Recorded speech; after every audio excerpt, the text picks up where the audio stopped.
दोस्तों, आज मैं आपके लिए दिल्ली क्राइम सीजन 1 और 2 की अपार सफलता के बाद इसका थर्ड सीजन लेकर आया हूं, जो अभी 2 दिन पहले ही रिलीज हुआ है। इसके फर्स्ट सीजन में निर्भया केस के बारे में बताया गया था और सेकंड सीजन में काले कच्छे वालों का आतंक दर्शाया गया था। और अब इसका थर्ड सीजन भी बड़े ही गंभीर मुद्दे पर बनाया गया है, जो कि लड़कियों की तस्करी पर है। मैं सैल्यूट करता हूं दिल्ली क्राइम वेब सीरीज की पूरी टीम को, जो कि इतने सही अंदाज में वीडियो बनाते हैं कि देखने में ऐसा लगता है कि हम खुद उनके साथ ही घूम रहे हैं। तो ज्यादा बातें ना करते हुए कहानी शुरू करते हैं।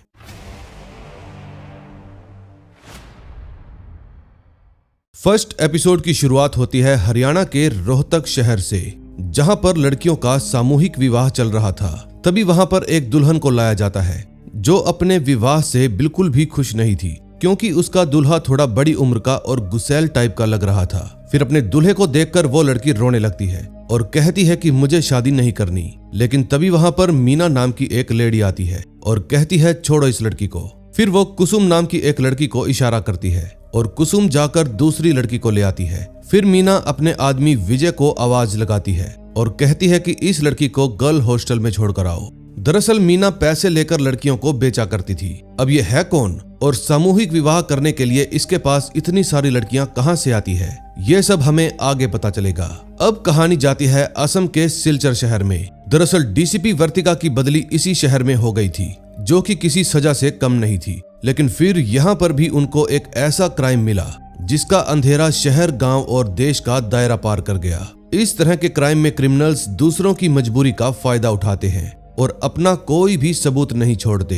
दरअसल बात हो रही है लड़कियों की तस्करी की, क्योंकि एक दिन डीसीपी वर्तिका को खबर मिली थी कि लड़कियों से भरा हुआ एक ट्रक दिल्ली की तरफ जा रहा है। फिर वो असम से दिल्ली जाने वाले इकलौते रास्ते पर अपनी टीम को तैनात कर देती है और ट्रक के आने का इंतजार करती है। तभी कुछ ही देर बाद वहां पर वो ट्रक भी आ जाता है, जो कि पुलिस का नाका देखकर दूर ही रुक जाता है। उस ट्रक को देखकर पुलिस वाले भी अलर्ट हो जाते हैं और अनाउंसमेंट करते हैं कि जितने भी लोग ट्रक के अंदर मौजूद हैं सब बाहर आ जाएं। लेकिन तभी ट्रक में से एक आदमी निकलता है और पुलिस पर फायरिंग करने लगता है। फिर ट्रक में मौजूद 2 और आदमी निकलते हैं और वो तीनों जंगल की तरफ भाग जाते हैं। लेकिन पुलिस वाले ड्राइवर को पकड़ लेते हैं, जो कि डर के मारे भागा नहीं था। फिर उस ट्रक की अच्छे से जांच की जाती है और जब उस ट्रक को खोलकर देखा जाता है तो उसमें उनको बहुत सारी लड़कियां मिलती है, जो कि डरी हुई दबे कुचले घर की लग रही थी। फिर उन सभी लड़कियों को पुलिस स्टेशन में ले जाकर उनसे पूछताछ की जाती है। इतने में वहां पर एक पुलिस ऑफिसर आता है और वर्तिका को बताता है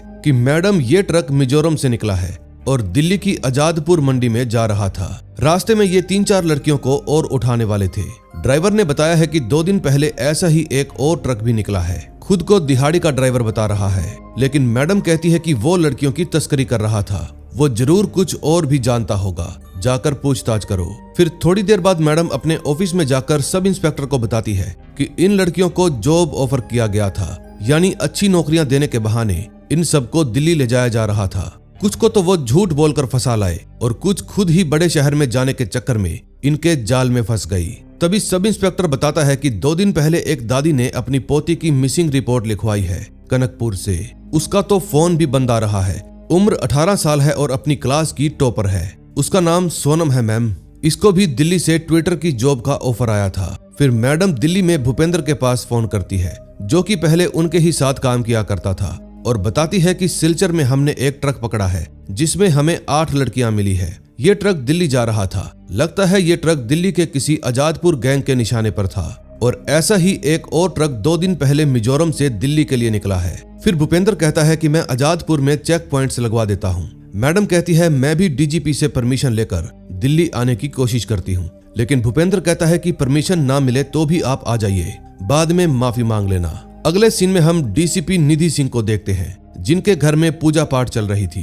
तभी वहां पर उसका हस्बैंड अपनी प्रेमिका के साथ आता है, क्योंकि निधि सिंह से डिवोर्स होने के बाद वो उससे शादी करने वाला है। वो यहाँ पर अपना कुछ सामान लेने के लिए आया था, लेकिन इतने में निधि सिंह के पास विमला भारद्वाज का फोन आता है और वो बताती है कि कोई 2-2.5 साल की बच्ची को एम्स के ट्रॉमा सेंटर में छोड़कर चला गया। बच्ची को आईसीयू में एडमिट किया गया है, बचने के चांसेस बहुत कम है। फिर निधि सिंह कहती है मैं अभी आती हूँ। तभी कुछ ही देर में निधि सिंह भी एम्स में पहुंच जाती है और वहां जाकर विमला भारद्वाज से मिलती है, जो कि उसी की चौकी में ड्यूटी करती है। विमला बताती है कि लड़की के सिर पर गहरी चोट लगी है इसलिए उसको आईसीयू में भर्ती किया गया है। तभी डॉक्टर वहां पर आती है और बताती है कि बच्चे की कंडीशन क्रिटिकल है। उसके सिर पर गहरी चोट लगी है और चेहरे पर दोनों तरफ काटने के निशान हैं। ये असॉल्ट केस है। सीसीटीवी में हमें पता चला है कि उस बच्ची को कोई लड़की छोड़कर गई है जो कि खुद ही नाबालिग लगती है। फुटेज के लिए आप सिक्योरिटी से बात कर लीजिए। फिर मैडम फुटेज को अपने ऑफिस में मंगवाती है और देखती है कि एक कम उम्र की लड़की बच्ची को अपने साथ हॉस्पिटल में लेकर आई और एम्स के ट्रॉमा सेंटर में रखे एक स्ट्रेचर पर छोड़कर चली गई। फिर निधि सिंह कहती है कि मुझे लगता है कि ये लड़की बच्ची को बचाना चाहती थी। फिर वो लोग जिस ऑटो में वो लड़की आई थी उसका नंबर नोट कर लेते हैं ताकि उसके बारे में पता लगाया जा सके। फिर मैडम कहती है कि एड्रेस मिलते ही जयराज और सुधीर को भेजो, पता लगाओ कि ऑटो वाले ने इस लड़की को कहां से पिक किया था। तभी एड्रेस मिलते ही जयराज सिंह और सुधीर ऑटो वाले के घर पर जाते हैं और उसको लड़की की फोटो दिखाकर पूछते हैं कि तुमने इस लड़की को किस जगह से पिक किया था। फिर ड्राइवर बताता है कि महिपालपुर में जो वंदना लॉज है वहीं से मैंने इसको पिक किया था। बड़ी परेशान थी साहब, शायद उसकी बच्ची को चोट लगी थी। फिर जयराज सिंह उसको ये एड्रेस लिखने के लिए कहता है। अगले सीन में हम देखते हैं डीसीपी वर्तिका मिजोरम के आइजोल में अपने सीनियर डीजीपी सुब्रमण्यम के पास जाती है और उनको लड़कियों से भरे ट्रक की रिपोर्ट देती है। फिर वो उनसे दिल्ली जाने की परमिशन मांगती है, लेकिन डीजीपी साहब कहते हैं कि ये केस किसी दूसरे स्टेट की पुलिस को सौंप दो, हमारे पास सोर्सेज लिमिटेड है, इस केस में हमारे हाथ कुछ नहीं लगेगा। क्योंकि बाद में फैमिली वाले भी मुकर जाते हैं कि हमने लड़कियों को एजेंट के पास भेजा था।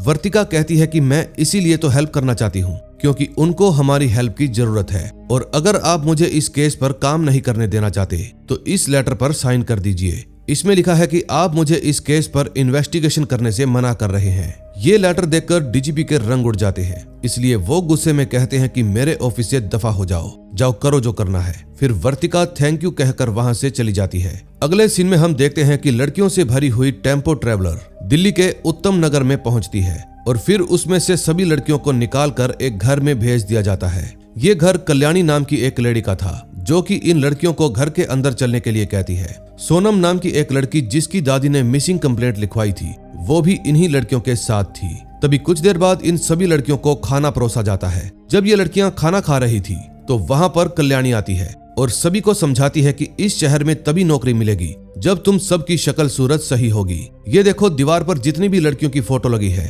ये सभी बड़ी बड़ी जॉब पर है, तुम्हें भी इन सब की तरह ब्यूटीफुल होकर रहना है। अब ये रानी तुम सबको मेकअप करना सिखाएगी। फिर 2 दिन बाद तुम सबको किसी और दूसरी जगह पर भेजेंगे और उसके बाद तुम सबकी नौकरी पक्की।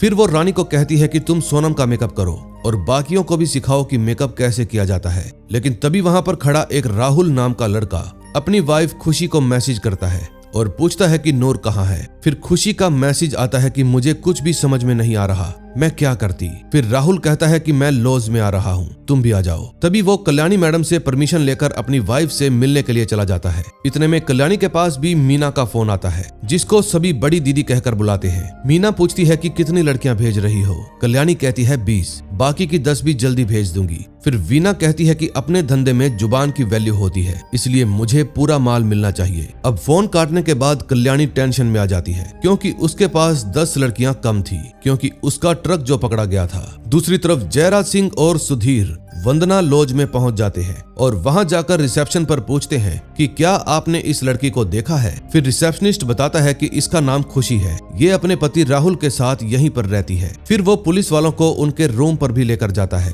रूम के अंदर जाने पर उन दोनों पुलिस वालों को वहां के हालात ठीक नहीं लगते क्योंकि वहां बाथरूम में खून वगैरह भी बिखरा हुआ था। फिर सुधीर वहां की वीडियो बना लेता है और कुछ फोटोज भी खींच लेता है। ये घर उसी राहुल का था जो कल्याणी मैडम के पास जॉब किया करता था। यहाँ वो अपनी पत्नी खुशी और बेटी नूर के साथ रहा करता था। फिर पुलिस वाले उनके पड़ोसी को बुलाकर पूछते हैं कि क्या तुम इनको जानते हो। पड़ोसी कहता है बड़े ही घटिया टाइप के लोग हैं, राम राम का भी जवाब नहीं देते। लड़की तो खुद बच्ची सी लगती है और उसका आदमी मुझे चोर उचक्का लगता है। इतने में राहुल भी ऑटो पकड़कर वहां पर पहुंच जाता है, लेकिन जब वो देखता है कि उसके रूम के बाहर 2 आदमी पूछताछ कर रहे हैं तो वो जल्दी से वहां से खिसक लेता है। अब कहानी जाती है रोहतक शहर में। तभी हम देखते हैं कि कुसुम कुछ लड़कियों को लेकर मीना के पास आती है। फिर मीना उनको समझाती है कि असली खूबसूरती चेहरे में नहीं बल्कि कपड़ों के अंदर होती है। तुम में से इंग्लिश किस किस को आती है? फिर 3 लड़कियां अपना हाथ खड़ा कर देती हैं। फिर मीना कहती है कि मैं तुम तीनों को विदेश भेजने की सेटिंग कर रही हूँ, वहाँ तुम्हें बढ़िया जॉब मिलेगी,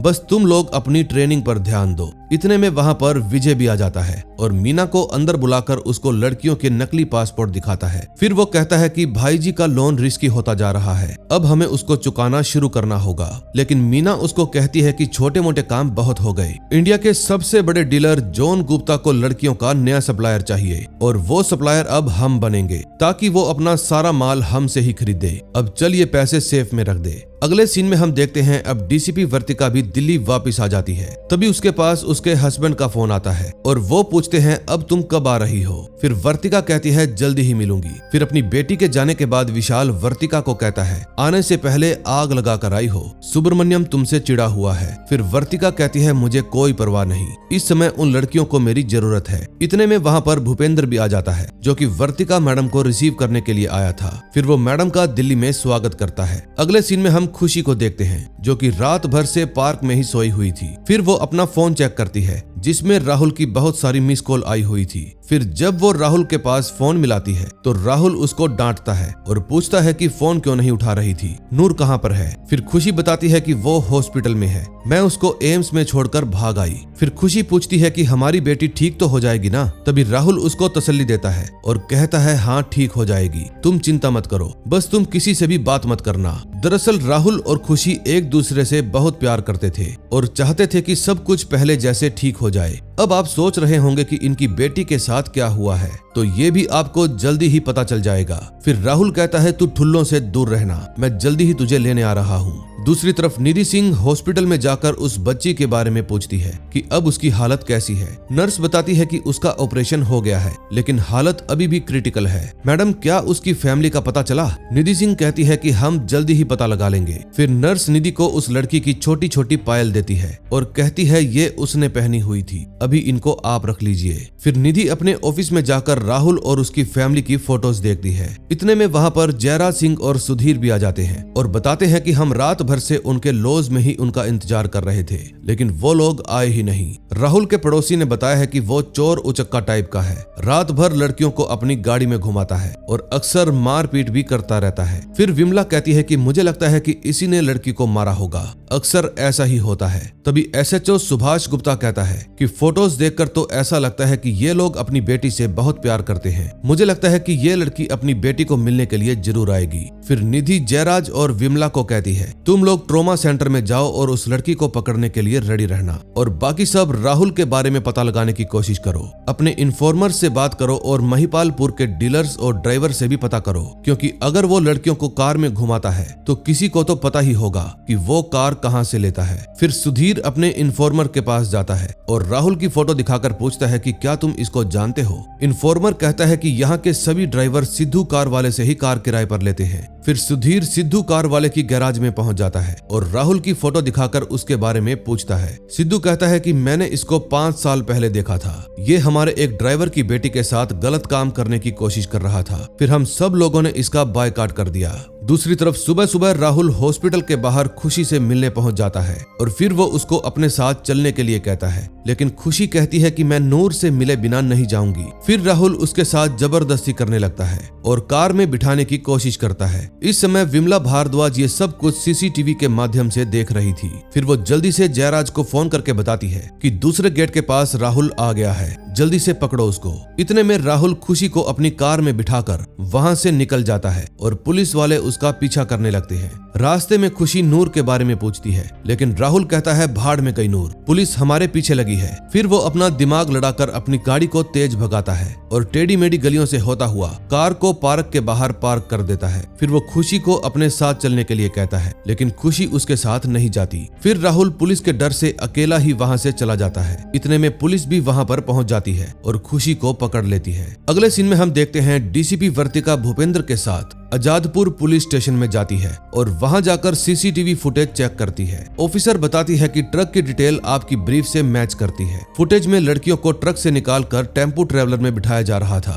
ये सब कुछ एकदम खुल्लम खुल्ला हो रहा था। जैसे उनको किसी का भी डर ना हो। फिर भूपेंद्र उन ट्रक के नंबर प्लेट का नंबर नोट करने के लिए कहता है, लेकिन विजिबिलिटी बहुत कम होने की वजह से नंबर पता ही नहीं चल पाता। लेकिन उनकी नजर में टेम्पो ट्रेवलर का लोगो आ जाता है, जो कि स्विफ्ट विंग्स ट्रेवलर का था। फिर भूपेंद्र कहता है कि ये सारी फुटेज हौज खास थाने में भेज दो। तभी वर्तिका को फुटेज में सोनम दिख जाती है, जिसकी दादी ने उसकी मिसिंग कंप्लेंट लिखवाई थी।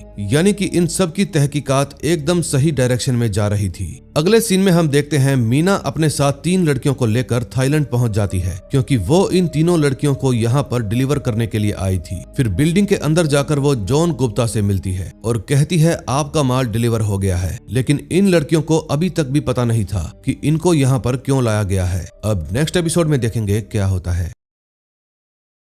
सेकंड एपिसोड में हम देखते हैं मीना जॉन गुप्ता के पास जाती है और कहती है कि मैं आपके माल की डिलीवरी देने के लिए आई हूँ। फिर जॉन उन लड़कियों के पास जाता है और एक लड़की को कहता है मुंह खोलकर दिखाओ। फिर वो दूसरी को छूने लगता है और तीसरी को सूंघने लगता है। फिर वो मीना को साइड में ले जाकर पूछता है मुझे ऐसी और कितनी लड़कियां मिल जाएंगी। मीना कहती है आप जितना पे करोगे उतनी ही मिल जाएंगी। तभी जॉन का आदमी विक्रम मीना के अकाउंट में इन लड़कियों की पेमेंट डाल देता है और फिर मीना और लड़कियों का वादा करके वहां से जाने लगती है। पिंकी पीछे से आवाज लगाती रह जाती है प्लीज दीदी मुझे छोड़कर मत जाइए, लेकिन मीना उसकी एक भी नहीं सुनती। अगले सीन में हम देखते हैं डीसीपी वर्तिका जब अपने घर में अपनी बेटी के रूम में जाती है तो देखती है कि वो काम करते करते सो गई। फिर उठने पर वो बताती है कि मैं आपका ही आर्टिकल पढ़ते पढ़ते सो गई थी। फिर उसकी माँ कहती है न्यूज और आर्टिकल में पूरा सच नहीं दिखाया जाता, इसलिए तुम मुझसे पूछ सकती हो जो भी तुम्हें जानना है। फिर उसकी बेटी उससे कमला मार्केट वाली घटना के बारे में पूछती है। वर्तिका बताती है कि जब मैं एसीपी थी तो कमला मार्केट के कोठे से भागी हुई एक 15-16 साल की लड़की मेरे पास आई और फिर वो खुद हमें कोठे पर ले गई। जब हमने वहां पर रेड करी तो चारों तरफ हाहाकार मच गया। उस दिन मैंने जो वहां पर देखा वो मैं आज तक भूल नहीं पाई। ये आर्टिकल्स, वीडियोस, न्यूज़पेपर ये हमें पूरी सच्चाई नहीं बताते। ये नहीं बताते कि उन लड़कियों की आंखों में बचने की कोई उम्मीद नहीं होती। उम्मीद नहीं होती कि वो कभी इस नर्क से निकल पाएंगी, क्योंकि लापता लड़कियों को थोड़े दिन बाद भुला दिया जाता है। ऐसी ही है हमारी दिल्ली, पता नहीं कितना कुछ अपने दिल में समेटे बैठी है। अगले सीन में हम देखते हैं एक प्रेस कॉन्फ्रेंस में डॉक्टर से कुछ सवाल पूछे जा रहे थे कि क्या नूर खतरे से बाहर है। डॉक्टर जवाब देती है कि आईसीयू में एडमिट कोई भी इंसान खतरे से बाहर नहीं होता। हम कोशिश कर रहे हैं कि वो जल्दी ही ठीक हो जाए। इसके बारे में कोई और सवाल है तो आप पुलिस से पूछ सकते हैं। फिर एक पत्रकार निधि सिंह से सवाल करता है कि क्या आप लोगों ने उसकी मां को गिरफ्तार कर लिया है। निधि सिंह कहती है कि ये केस बहुत ही सेंसिटिव है, इसलिए हम आपको इससे जुड़ी और कोई जानकारी नहीं दे सकते। कृपया आप लोग हमें अपना काम करने दीजिए। फिर एक और पत्रकार सवाल पूछती है कि क्या उसके पिता ने ही उस बच्ची को मारा है, लेकिन निधि सिंह उसका जवाब दिए बिना ही वहां से चली जाती है। अगले सीन में हम देखते हैं विमला भारद्वाज खुशी से पूछताछ करने के लिए जाती है और पूछती है कि कल हॉस्पिटल के बाहर जो लड़का तुम्हें छेड़ रहा था वो आदमी कौन था। खुशी कहती है लफंगा था। आपको तो पता ही है हमारी दिल्ली कितनी सेफ है, ये सब यहाँ पर रोज का है। फिर विमला उससे कुछ और सवाल पूछती है जिनके वो उल्टे उल्टे जवाब देती है। फिर विमला उसको उसकी फैमिली की फोटो दिखाती है और पूछती है कि इस लड़की को तुमने हॉस्पिटल में क्यों छोड़ा, क्या हुआ था इसको, इसके चेहरे को किसने काटा, क्या तुम बताओगी, इसके पापा ने इसके साथ ऐसा क्यों किया। लेकिन खुशी उसकी बात का कोई भी जवाब नहीं देती, इसलिए विमला वहां से चली जाती है। फिर बाहर जाकर वो जयराज सिंह को बताती है कि ये लड़की पुलिस पर बिल्कुल भी ट्रस्ट नहीं करती। तभी वहां पर सुधीर भी आ जाता है और बताता है कि इस आदमी की फोटो को हर जगह सर्कुलेट कर दिया है, उम्मीद है ये जल्दी ही पकड़ा जाएगा। दूसरी तरफ निधि सिंह अपने हस्बैंड के साथ कोर्ट में जाती है और वहां उनको डिवोर्स की मंजूरी मिल जाती है, इस हिदायत के साथ कि आज के बाद आप दोनों एक दूसरे के साथ कायदे में रहेंगे। फिर डिवोर्स के बाद वो दोनों कुछ खाने पीने के लिए जाते हैं। तभी निधि का हस्बैंड उसको कहता है कि मैं हमेशा से ही एक कंप्लीट फैमिली चाहता था, लेकिन तुम अपने काम के चलते मुझे कभी भी टाइम नहीं दे पाई। फिर निधि उसको उसकी नई शादी की विशेष देकर वहां से चली जाती है। अगले सीन में हम देखते हैं डीसीपी वर्तिका अपने पुराने पुलिस स्टेशन में जाती है और वहां जाकर अपने साथियों से मिलती है, जो कि उनको देखकर बहुत ज्यादा खुश हो जाते हैं। फिर वो नूर की फाइल चेक करती है और उसका हालचाल पूछती है। फिर वो सस्पेक्ट बोर्ड पर नजर डालती है और कहती है कि ये लड़की तो नाबालिग लग रही है, क्या ये उसकी माँ है। विमला कहती है पता नहीं मैडम, यही लड़की उसको हॉस्पिटल छोड़ने आई थी और जब वापस से देखने आई तो हमने इसको पकड़ लिया और इसका हस्बैंड राहुल अभी फरार है। दूसरी तरफ मीना के पास जॉन गुप्ता का फोन आता है और वो कहता है कि मुझे ऐसी ही 40 और लड़कियां चाहिए सेम प्राइस में। लेकिन मीना कहती है कि इससे भी बढ़िया लड़कियां भेजूंगी,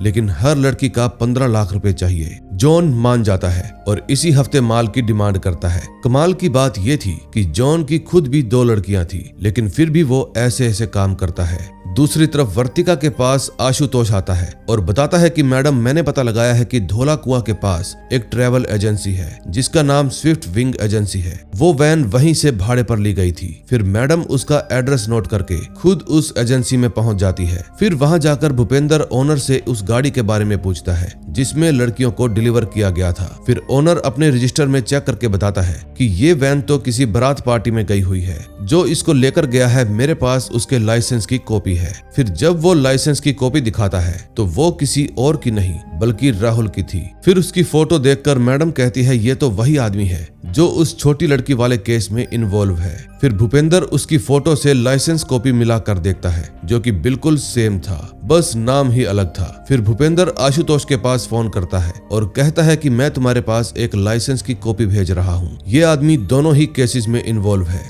इसका आगा पीछा कच्चा चिट्ठा सब कुछ निकालो, पता लगाओ कि ये कौन है। इस समय राहुल किसी दुकान पर बैठकर समोसे खा रहा था। तभी वो टीवी में खुद की न्यूज देखता है और घबरा जाता है। फिर वो अपने समोसे छोड़कर वहां से खिसक लेता है। फिर वो जाता है काठमांडू जाने की एक हवाई टिकट बुक करवाने के लिए ताकि कुछ समय के लिए इंडिया छोड़कर नेपाल जा सके। लेकिन उसकी विडंबना ये थी कि अब दिल्ली के हर गली कूचे में नाका लगा हुआ था। दूसरी तरफ वर्तिका निधि सिंह के पास जाती है और बताती है कि भूपेंद्र और मैं एक केस पर छानबीन कर रहे हैं और उससे जुड़े एक लड़के को फाइंड आउट कर रहे हैं। शायद तुम लोग भी उसी लड़के को ढूंढ रहे हो। तुम लोग उसको राहुल के नाम से जानते हो, लेकिन उसका असली नाम अमजद खान है और ये लड़का दोनों ही केसेस में इन्वॉल्व है। तभी वहां पर आशुतोष भी आ जाता है और बताता है कि इस आईडी पर जो एड्रेस है वो फेक है, लेकिन इसके नाम से हमें एक ज्वाइंट बैंक अकाउंट मिल गया है। अमजद खान के साथ दूसरी होल्डर साफिया बेगम नाम की एक लेडी है। फिर मैडम कहती है कि साफिया बेगम की पूरी जानकारी निकालो। फिर वर्तिका निधि से पूछती है कि क्या उस लड़की ने राहुल के बारे में कुछ बताया। निधि बताती है कि सुबह विमला उससे पूछताछ करने के लिए गई थी, लेकिन उसने अपनी जुबान नहीं खोली।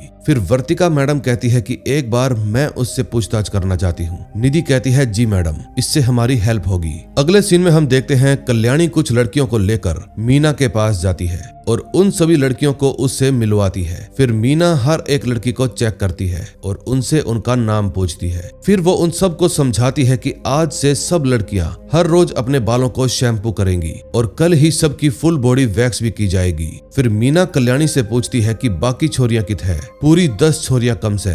फिर कल्याणी बताती है कि कोई नई पुलिस ऑफिसर आई है, वर्तिका चतुर्वेदी, वही हमारे धंधे में अड़चन डाल रही है। उसने असम में भी हमारा माल जब्त कर लिया। फिर मीना नेट पर वर्तिका चतुर्वेदी के बारे में पढ़ती है और कहती है बावली बूच या कोई इसी उसी पुलिस वाली ना है, इससे बच के रहना। फिर मीना सभी लड़कियों का माइंड वॉश करती है कि तुम सब लोग कोई ऐसी वैसी लड़कियां नहीं हो, बल्कि बहुत खास हो। तुम सब ने यहाँ तक पहुँचने में बहुत हिम्मत दिखाई है। अब तुम सब की जिंदगी बहुत बेहतर होने वाली है। दूसरी तरफ वर्तिका मैडम खुशी से मिलने के लिए जाती है और उसको उसकी बेटी की फोटो दिखाकर कहती है कितनी प्यारी लग रही है। फोटो देखकर खुशी की आंखों में आंसू आ जाते हैं और वो पूछती है कि नूर कैसी है। वर्तिका बताती है कि जीने के लिए लड़ रही है। बताओगी उसकी माँ कौन है। खुशी कहती है मैं हूं ना उसकी माँ, खून चाहिए तो मेरा खून ले लो। फिर वर्तिका कहती है कि उसकी माँ को ढूंढना बहुत जरूरी है, प्लीज बता दो। फिर खुशी कहती है उसकी माँ ने छोड़ दिया था इसको। अक्सर छोटे बच्चों को छोड़ दिया जाता है या फिर किसी नाली में फेंक देते हैं मरने के लिए, क्योंकि पैदा होते ही बोझ हो जाते हैं। ये लड़की मुझे कल्याणी ने दी थी,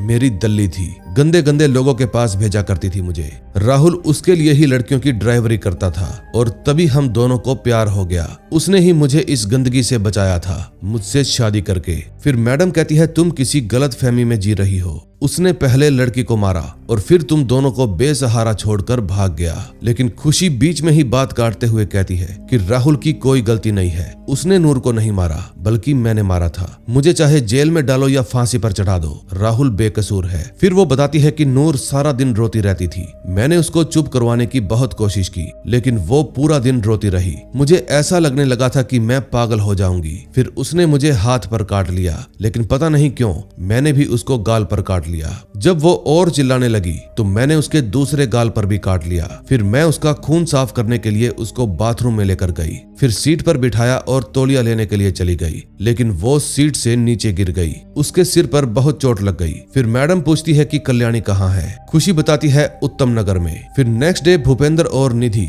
दोनों ही कल्याणी के घर पर पहुंच जाते हैं और कल्याणी को कहते हैं थाने चलो, केस के सिलसिले में बात करनी है। कल्याणी पूछती है वारंट लाई है क्या। फिर निधि उसको वारंट दिखाती है। फिर कल्याणी कहती है लो चाय बन के आ गई, लाओ बेटा चाय लेकर आओ और नमकीन बिस्किट भी। लेकिन निधि कहती है चाय बिस्किट सब थाने जाकर खाना। लेकिन कल्याणी अपना नाटक शुरू कर देती है और कहती है 2 तोले सोना और ढेर सारे रुपए मैंने अपनी लड़की की शादी के लिए जमा किए थे, तुम चाहो तो तुम ले लो, लेकिन मुझे बख्श दो। लेकिन वो सभी पुलिस वाले उसको जबरदस्ती थाने में ले जाने लगते हैं। उस समय उसके घर के बाहर बहुत सारे लोगों की भीड़ लग गई थी। फिर कल्याणी कहती है हम अभी आ रहे हैं, किसी की गवाही देने जा रहे हैं। फिर भूपेंद्र कहता है मैडम आप चलिए, मैं इसका बैकग्राउंड चेक करके आता हूँ। अगले सीन में हम देखते हैं राहुल साफिया नाम की एक लड़की के घर पर आराम कर रहा था, जो कि इसकी एक्स गर्लफ्रेंड थी। ये वही लड़की है जिसके साथ इसने अपना जॉइंट अकाउंट खुलवाया हुआ था। फिर वो साफिया से माफी मांगता है और कहता है कि एक गलत लड़की के चक्कर में मैंने तुझे छोड़ दिया,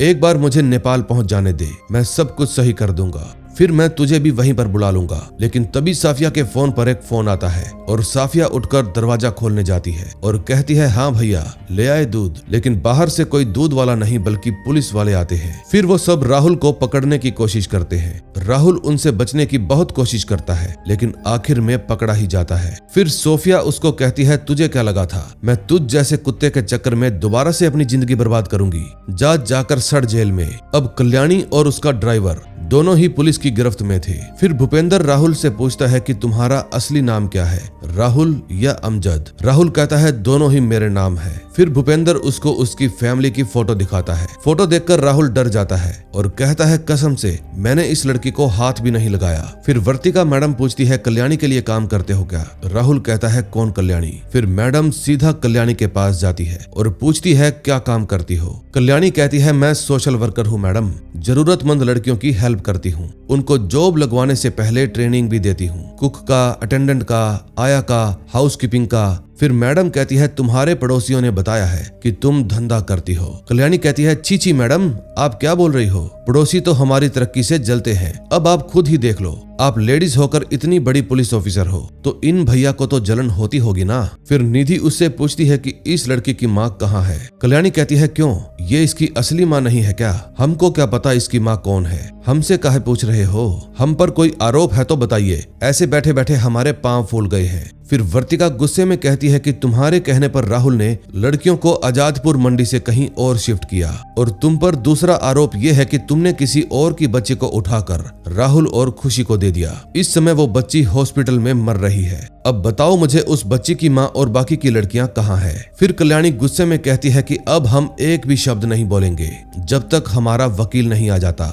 फिर कल्याणी पुलिस स्टेशन से ही विजय के पास फोन करती है और कहती है कि मीना दीदी से बात करवाओ, हमें यहीं से कोर्ट ले जा रहे हैं। फिर मीना फोन ले लेती है और कहती है कि तुम अपना मुंह मत खोलना, मैं किसी वकील को भेजती हूँ, मेरे होते हुए पुलिस वाले तुम्हारा बाल भी बांका नहीं कर सकते। फिर फोन काटते ही कल्याणी कहती है ठंडा मिलेगा क्या, लेकिन भूपेंद्र कहता है ये थाना है, तुम्हारे बाप का घर नहीं। दूसरी तरफ मीना भी अपना सिम निकाल कर तोड़ देती है ताकि कोई उसको ट्रेस ना कर पाए। फिर पुलिस वाले कल्याणी को कोर्ट में पेश करते हैं। कल्याणी के वकील अपना पूरा जोर लगा देते हैं कि उसको छुड़वा कर घर ले जाएं, लेकिन वर्तिका मैडम जज को बताती है कि असम में लड़कियों के 2 ट्रक भरकर दिल्ली आए थे, उन लड़कियों की तस्करी में कल्याणी का ही हाथ है। हमारे पास कुछ सबूत तो मौजूद है, लेकिन हमें जांच करने के लिए और समय चाहिए, इसलिए प्लीज मैडम आप इसको 3 दिन के लिए रिमांड पर रहने का ऑर्डर दीजिए। ताकि हम कल्याणी और किडनैप हुई लड़कियों के बीच में एक चैन इस्टेब्लिश कर सकें और प्रूव कर सकें कि बेबी नूर ट्रैफिकिंग में भी कल्याणी ही जिम्मेदार है। फिर जज मैडम फैसला सुनाती है कि एक्यूज को 3 दिन से ज्यादा पुलिस कस्टडी में नहीं रखा जाएगा और डिफेंस की रिक्वेस्ट को ध्यान में रखते हुए इनको वेलफेयर चेक दिया जाएगा, जिसकी पूरी रिपोर्ट कोर्ट में हर रोज जमा होगी। फिर पुलिस वाले कल्याणी को पकड़कर कोर्ट से बाहर ले जाने लगते हैं, लेकिन कल्याणी तो वकीलों पर ही गुस्सा हो जाती है और कहती है पढ़ाई वढ़ाई की थी या फिर पढ़ाई के टाइम मस्ती करते थे, मुझे बेल तक नहीं दिला पाए। फिर वो वर्तिका मैडम को कहती है 3 दिन में तो तुम्हें मेरा गू भी नहीं मिलेगा, बस ख्वाब देखो। बिल्ली भी तो ख्वाब में छछुंदर देखती है। लेकिन तभी वहां पर 2 बाइक सवार आते हैं जिन्होंने हेलमेट से अपने चेहरे को ढका हुआ था और कल्याणी को पुलिस वालों के सामने ही शूट कर देते हैं। अब सब लोग बस देखते ही रह जाते हैं कि अचानक से ये क्या हो गया। अब नेक्स्ट एपिसोड में देखेंगे क्या होता है।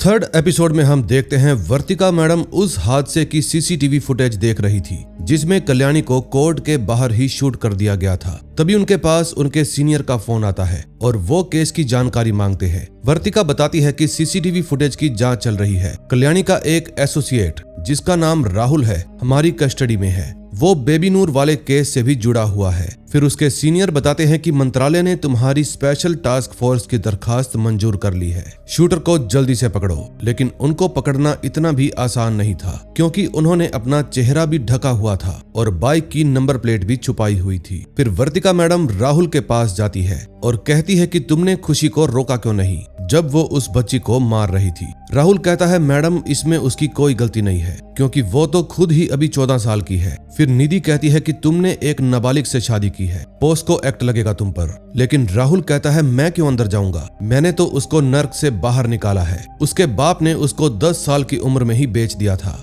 भेजना है तो उनको अंदर भेजिए या फिर उनको भेजिए जो उससे धंधा करवाते थे।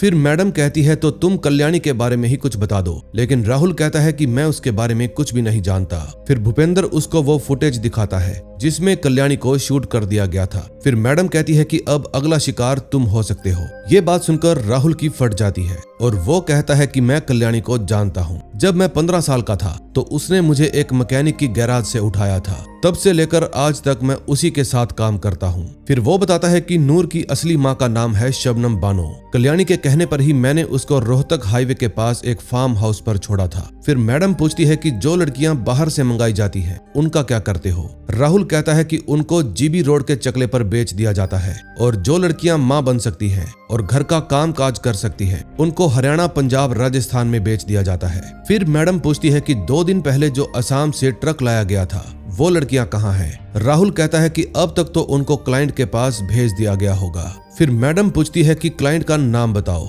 लेकिन राहुल कहता है कि मुझे नहीं पता, कोई बड़ी दीदी का फोन आता था, इससे ज्यादा मुझे कुछ नहीं पता। फिर मैडम अपनी टीम के पास जाती है और कहती है कि अब हम ऑफिशियली एक साथ काम करेंगे क्योंकि हमें टास्क फोर्स बनाने की परमिशन मिल गई है। फिर आशुतोष बताता है कि हमने कल्याणी के फोन नंबर की कॉल डिटेल्स निकलवा ली है। इसमें से एक नंबर पर बहुत बार फोन किया गया है जो रोहतक के किसी मैरिज ब्यूरो के नाम से रजिस्टर्ड है। फिर निधि बताती है कि राहुल ने हमें बताया था कि उसने नूर की मां शबनम बानो को उसी मैरिज ब्यूरो में छोड़ा था। मैडम कहती है तुम आज ही वहां पर जाकर पता लगाओ। फिर वो पूछती है कि क्या किसी को कल्याणी के रिलेटिव्स के बारे में पता चला। सुभाष कहता है अभी तक कोई भी उसकी बॉडी को क्लेम करने के लिए नहीं आया। फिर भूपिंदर बताता है कि कल्याणी के शूटर केस शुरू होने से पहले ही कोर्ट पहुंच गए थे और अगर वो चाहते तो उसको सुनवाई शुरू होने से पहले ही शूट कर सकते थे, लेकिन कोर्ट के फैसले का इंतजार कर रहे थे। शायद अगर उसको बेल मिल जाती तो आज कल्याणी जिंदा होती। फिर मैडम कहती है चलो भूपेंद्र, अब हम अपने इन्फॉर्मर से मिलने जाते हैं, शायद वो उन शूटर्स को जानता होगा।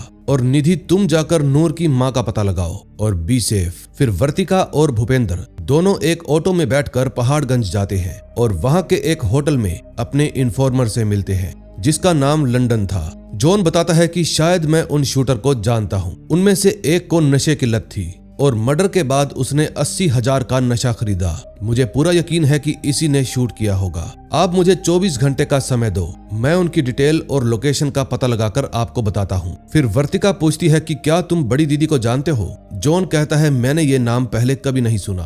अगले सीन में हम देखते हैं कुसुम लड़कियों को मेकअप करना सिखा रही थी और समझा रही थी कि मेकअप लड़कियों का हथियार है क्योंकि इससे ही मर्द उनके जाल में फंसता है। फिर वो लड़कियों को तैयार करके उनकी फोटोज भी शूट करवाती है ताकि जॉन गुप्ता के पास भेज सके। तभी रात को एसीपी निधि रोहतक के उसी मैरिज ब्यूरो में पहुंच जाती है जिसकी आड़ में मीना लड़कियों को बेचा करती थी। उस समय वहां पर रोहतक की एक और पुलिस वाली मौजूद थी जिसका नाम सिमरन था और वो यहाँ पर निधि की हेल्प करने के लिए आई थी। फिर वो लोग मिलकर इस मैरिज ब्यूरो की तलाशी लेते हैं लेकिन उनको वहां पर कुछ भी नहीं मिलता।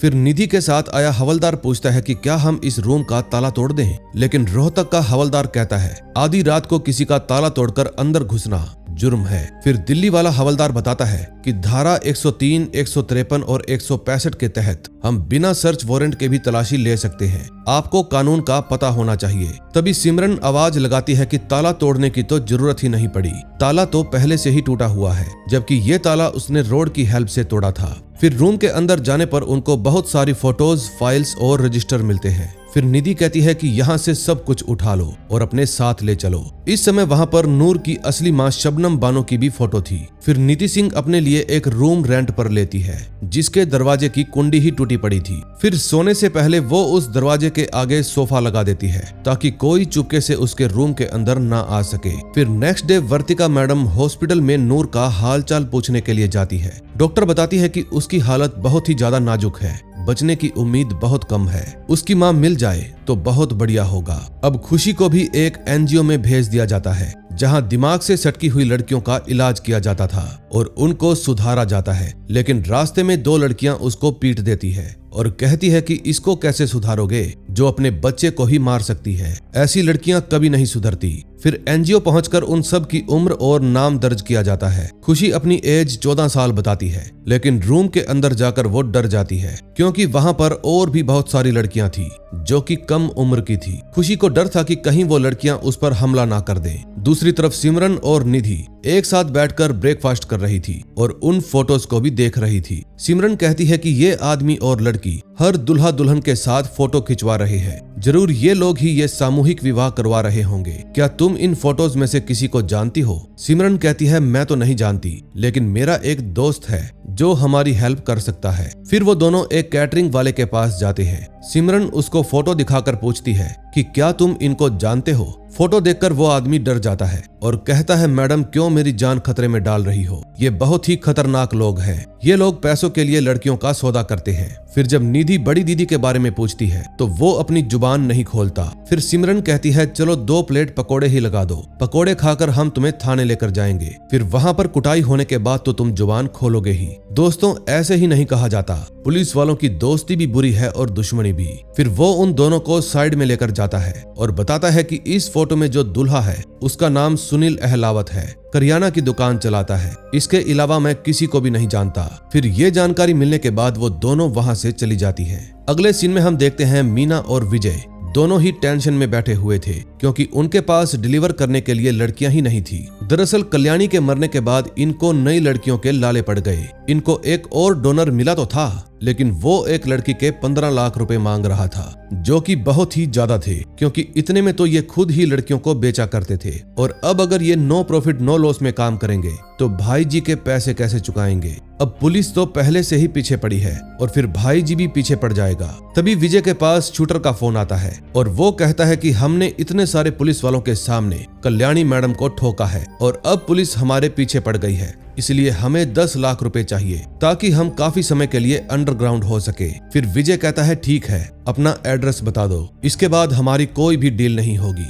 दूसरी तरफ सिमरन और निधि दोनों सुनील अहलावत के घर पहुंच जाती है और उससे पूछती है कि तुम्हारी ये शादी किसने करवाई थी। सुनील कहता है कि यहीं के लोगों ने करवाई थी और फिर वो राम राम कहकर वहां से निकल लेता है। तभी उनकी नजर सुनील की वाइफ पर पड़ती है जो कि उनको इशारा करके साथ वाली गली में बुलाती है। फिर वहां जाकर निधि उसको फोटो दिखाती है और पूछती है कि तुम्हारी शादी किसने करवाई थी। आराधना कहती है इन लोगों ने, ये विजय है और ये दल्ली कुसुम है। निधि पूछती है कि कहां से हो तुम और यहाँ पर कैसे आई। आराधना कहती है कि मैं झारखंड की रहने वाली हूँ, मुझे आगे से आगे कोठों पर बेचते रहे और फिर अंत में जब मैं रोहतक आई तो सुनील के साथ मेरा सौदा कर दिया गया। फिर निधि पूछती है कि बड़ी दीदी को जानती हो। फिर आराधना फोटो में पीछे खड़ी मीना की तरफ उंगली करके कहती है कि सब इनको ही बड़ी दीदी कहकर बुलाते हैं। फिर निधि उससे शबनम बानो के बारे में पूछती है लेकिन आराधना उसको नहीं जानती थी। फिर आराधना उनसे रिक्वेस्ट करती है कि प्लीज मेरे आदमी को मत बताना कि मैं कोठे पर भी काम कर चुकी हूँ, वरना वो मुझे बहुत मारेगा। लेकिन सिमरन उसको कहती है कि तुम कंप्लेंट क्यों नहीं लिखवाती। आराधना कहती है किसकी कंप्लेंट लिखवाऊं, माँ बाप की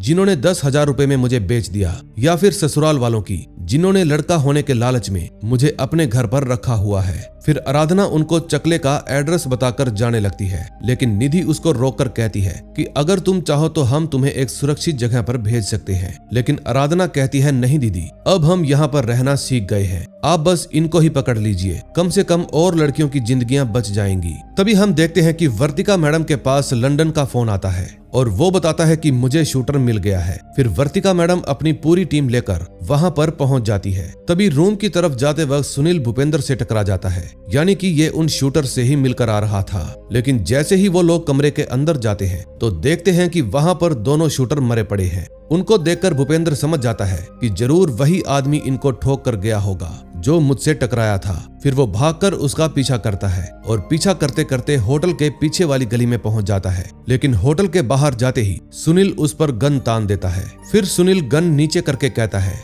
वर्दी वाले हो इसलिए छोड़ रहा हूँ, पीछे आओगे तो जिंदा नहीं बचोगे। फिर पुलिस स्टेशन जाने के बाद भूपेंद्र एक आर्टिस्ट को बुलवाता है और उससे सुनील का चेहरा बनवाने की कोशिश करता है। आर्टिस्ट कहता है सर मुझे लगता है कि आपने उसको बड़े ही पास से देखा है। भूपेंद्र कहता है इतनी पास से गन तानी हुई थी उसने मुझ पर। तभी वहां पर वर्तिका मैडम भी आ जाती है और भूपेंद्र को कहती है कि हमें उसकी फोटो मिल गई है जो कि तुम्हारी इस स्केच से तो काफी बढ़िया दिखती है। फिर मैडम लंदन के पास कॉल करती है और कहती है कि मैं तुम्हें सुनील नाम के एक आदमी की फोटो भेज रही हूँ, वो पहले मिलिशिया ट्रेंड या फिर एक्स-कोप भी हो सकता है, प्लीज उसके बारे में पता लगाओ। दूसरी तरफ सुनील जल्दी से मीना के पास जाता है और कहता है कि निकलो यहाँ से, वर्तिका चतुर्वेदी हाथ धोकर हमारे पीछे पड़ गई है, मुझे अभी की अभी लड़कियों को लेकर सूरत के सेफ हाउस के लिए निकलना पड़ेगा, रातों रात दिल्ली से जितना दूर निकल जाऊं उतना ही बढ़िया होगा। मीना कहती है तू जा, यहाँ मैं सब कुछ संभाल लूंगी। लेकिन इससे पहले कि मीना कुसुम को फोन करके अलर्ट करती, पुलिस उसके अड्डे पर पहुंच जाती है और तगड़ी वाली रेड मारती है। फिर कुसुम भागने की बहुत कोशिश करती है लेकिन सिमरन उसको पकड़ लेती है। फिर वो दोनों उससे सवाल करती है कि बताओ बड़ी दीदी कहाँ है, लेकिन कुसुम कोई भी जवाब नहीं देती बल्कि कहती है कि तुम गलत इंसान से पंगा ले रही हो। फिर सिमरन को गुस्सा आ जाता है और वो अपनी गन निकाल के उसकी खोपड़ी पर तान देती है और पूछती है बता शबनम बानो कहाँ है। फिर थोड़ा भाव खाने के बाद कुसुम उनको बता देती है कि वो राजस्थान के झुंझुनू में है, उसके पति का नाम तेजपाल सिंह है, वहाँ शबनम को सुनीता कहकर बुलाते हैं। फिर निधि उससे पूछती है कि बड़ी दीदी कहाँ पर है, कुसुम कहती है हर जगह। फिर वो लोग उसको पकड़कर थाने ले जाते हैं। तभी थोड़ी देर बाद नीति सिंह वर्तिका मैडम के पास कॉल करती है और कहती है कि मुझे शबनम बानो की लोकेशन मिल गई है, मैं थोड़ी ही देर में वहाँ के लिए निकल रही हूँ। वर्तिका मैडम कहती है कि उसका एड्रेस मेरे पास भी भेज दो, मैं तुम्हें कल वहीं पर मिलूंगी। फिर नीति सिंह बताती है कि हमने जब उस बिल्डिंग को अच्छे से चेक किया तो एक हॉल में हमें 20 से 30 गद्दे बिछे हुए मिले। उनको देखकर ऐसा लग रहा था कि यहाँ पर कुछ लड़कियों को रखा गया था और थोड़ी ही देर पहले उनको यहाँ से निकाल लिया गया। और वो लड़की बड़ी दीदी के बारे में भी कुछ नहीं बता रही। उस समय उस बिल्डिंग के बाहर सिमरन को एक पुरानी सी कार मिलती है जिसके पीछे वाले मिरर पर बहुत सारी टेप चिपकाई हुई थी ताकि किसी को भी अंदर कौन बैठा है दिखाई ना दे। फिर सिमरन उसका नंबर नोट कर लेती है। दूसरी तरफ मीना जॉन गुप्ता के पास कॉल करती है लेकिन वो उसका फोन ही नहीं उठाता, इसलिए मीना की टेंशन और बढ़ जाती है। इस समय जॉन गुप्ता भी काफी टेंशन में था क्योंकि मीना ने जो उसको 3 लड़कियां डिलीवर की थी उनमें से एक ने गलत काम करने से मना कर दिया था, इसलिए इन लोगों ने उसको पीट पीट कर मार डाला। अब इन बाकी लड़कियों का क्या होगा जिनको विजय सूरत लेकर जा रहा था, नेक्स्ट एपिसोड में देखेंगे। 4th एपिसोड में हम देखते हैं विजय लड़कियों को लेकर राजस्थान के बंसवाड़ा में पहुंच जाता है और वहां पहुंचकर वो मीना को फोन करता है कि हम सेफली यहां पर पहुंच गए। फिर मीना कहती है कि कुसुम तुम्हें सूरत में मिलेगी, मैं भी तुम्हें जल्दी ही फोन करूंगी। उस समय एक लड़की की खास कर बुरी हालत हुई पड़ी थी, इसलिए विजय उसको पीने के लिए पानी देता है। फिर वो उन सभी लड़कियों को बस में बिठाकर सूरत के लिए रवाना हो जाता है। लड़कियों को तो विश्वास ही नहीं हो रहा था कि क्या ये सब उनके साथ सच में हो रहा है, क्योंकि ये सब जॉब की तलाश में अपने घर से निकली थी और कब जिस्म के धंधे में पहुंच गई पता ही नहीं चला। अगले सीन में हम देखते हैं कुसुम को जेल से रिहा करवा लिया जाता है। फिर जाते जाते वो सिमरन को हूल देकर जाती है कि अब तुम मुझसे बचकर रहना। फिर कुसुम मीना से मिलने के लिए जाती है। मीना उसको 2-3 थप्पड़ लगाकर कहती है, मैंने तुम पर भरोसा किया था और तू पुलिस को घर ले आई। फिर कुसुम कहती है, मैं सब कुछ ठीक कर दूंगी दीदी, मेरा विश्वास कीजिए। वो दोनों पुलिस वाली आपके बारे में भी पूछ रही थी, लेकिन मैंने अपना मुंह नहीं खोला। उनमें से एक दिल्ली पुलिस से थी, आप अपना ध्यान रखना। फिर मीना कहती है, तू मेरी नहीं अपनी चिंता कर और जल्दी से सूरत पहुंच जा, विजय तुम्हें वहीं पर मिलेगा। अब संभल के आंखें खुली रख के जाना। दूसरी तरफ दिल्ली पुलिस राजस्थान के झुंझुनू में पहुंच जाती है और वहां जाकर तेजपाल सिंह के बारे में पूछती है। वो आदमी कहता है कि मैं ही हूँ, बोलो क्या काम है। फिर वो उनको घर के अंदर लेकर जाता है। वर्तिका पूछती है कि सुनीता कहाँ है, लेकिन अम्मा कहती है कि वो हमारे ट्रैक्टर को आग लगाकर भाग गई। मैं तो उस दिन को कोस रही हूँ जब ये उसको घर वाली बनाकर घर पर लेकर आया था। फिर वर्तिका मैडम पूछती है कि तुम्हारी शादी किसने करवाई और क्या तुम उसके घर वालों को जानते हो। लेकिन तेजपाल का भाई कहता है, हम तो उसको गरीब समझकर तरस खाकर ले आए थे, लेकिन आप लोग उसको क्यों ढूंढ रहे हो। फिर भूपेंद्र कहता है कि आपकी शिकायत आई है कि आप लोग पैसे देकर उसको खरीद कर लाए हो। भाई जी, हमारी एक बात हमेशा याद रखियो, यो कानून मर्दा के टोटल खिलाफ है। फिर वो लोग इस बात को अपनी इज्जत पर ले जाते हैं और पुलिस वालों के साथ बहस करने लगते हैं। फिर वर्तिका मैडम को वहां से निकलना ही सही लगता है। उस समय उनके घर के बाहर पूरा गांव इकट्ठा हो गया था। अब इससे पहले की बात और बिगड़ती, वो सभी लोग वहां से निकलने में ही भलाई समझते हैं। दूसरी तरफ सिमरन आरटीओ ऑफिस में जाती है और वहां जाकर कहती है कि कल रात हमने रेड में एक कार पकड़ी थी, मुझे उस गाड़ी की डिटेल निकलवानी है। फिर वहां पर मौजूद अंकल कहते हैं कि तुम मुझे गाड़ी का नंबर लिखवा दो, डिटेल मिलते ही मैं तुम्हें फोन कर दूंगा। अगले सीन में हम देखते हैं वर्तिका भूपेंद्र को ऑर्डर देती है कि झुंझुनू पुलिस को कहो झुंझुनू के चारों तरफ चेक पॉइंट लगा दे और किसी भी गाड़ी में कोई औरत दिखे तो उसको रोककर अच्छे से चेक करे। तभी वर्तिका की नजर सड़क के किनारे बैठे हुए एक वृद्ध आदमी पर पड़ती है और फिर वो जल्दी से अपनी गाड़ी रुकवाकर उसके पास चलने को कहती है। फिर वो उस आदमी से पूछती है कि क्या ये बस स्टॉप है। काका कहता है, हाँ बिटिया। फिर वर्तिका ड्राइवर को कहती है कि गाड़ी थोड़ा आगे लेकर साइड में लगा लो। फिर वो सब बस के आने का इंतजार करते हैं और जैसे ही बस वहां पर आकर रुकती है तो टिब्बों के पीछे से एक लड़की भाग कर आती है और बस में चढ़ जाती है। फिर वर्तिका जल्दी से उस बस को रुकवाती है और अंदर जाकर चेक करती है। वो आवाज लगाकर पूछती है कि तुम में से सुनीता कौन है, यानी कि शबनम। पहले तो सभी चुप रहते हैं, लेकिन बाद में सुनीता खड़ी हो जाती है। फिर वर्तिका मैडम उसको अपने साथ ले जाती है। दरअसल इसको ढूंढना बहुत ज्यादा जरूरी था, क्योंकि एक तो इसकी बेटी हॉस्पिटल में जिंदगी और मौत से लड़ रही थी और दूसरा गांव वाले भी इसको बेसब्री से ढूंढ रहे थे, क्योंकि ये गांव से भाग आई थी और अब उनकी इज्जत का सवाल था। तभी नीति सिंह सिमरन के पास फोन करके बताती है कि एक गुड न्यूज है, हमें शबनम मिल गई। लेकिन सिमरन कहती है, मैडम एक बुरी न्यूज भी है, कुसुम जेल से छूट गई। उसको छुड़वाने के लिए दिल्ली से बड़े बड़े वकील आए थे और जाते जाते वो मुझको धमकी देकर गई है कि वो मुझे देख लेगी। अभी फिलहाल मैं कल रात पकड़ी हुई गाड़ी का रजिस्ट्रेशन चेक करवाने के लिए गई थी, पता चलते ही आपको फोन करूंगी। तभी रात तक वो सब दिल्ली पहुंच जाते हैं, लेकिन रिपोर्टर्स को पता नहीं कहां से खबर मिल जाती है कि नूर की मां पकड़ी गई। फिर वो सब उससे सवाल करते हैं कि तुमने अपनी बेटी को कितने रुपए में बेचा था। फिर अंदर जाकर वो वर्तिका मैडम को बताती है कि मैंने अपनी बेटी को नहीं बेचा। फिर पूछने पर वो बताती है कि मेरे 3 बच्चे हैं, तानिया, अमाल और फरहाना। फिर मैडम उसको कहती है कि तुम अपनी पूरी स्टोरी सुनाओ। शबनम बताती है कि मैं बिहार से हूँ, वहाँ मुझे एक लड़के से प्यार हो गया था और फिर मैंने घर से भागकर उससे शादी कर ली, लेकिन कुछ सालों बाद वो मुझे छोड़कर भाग गया। अब मैं घर भी वापस नहीं जा सकती थी। तभी मुझे एक बॉबी नाम का आदमी मिला, बोला मेरे साथ दिल्ली चल, मैं तेरा और तेरे बच्चों का ख्याल रखूंगा। लेकिन ट्रेन में वो भी गायब हो गया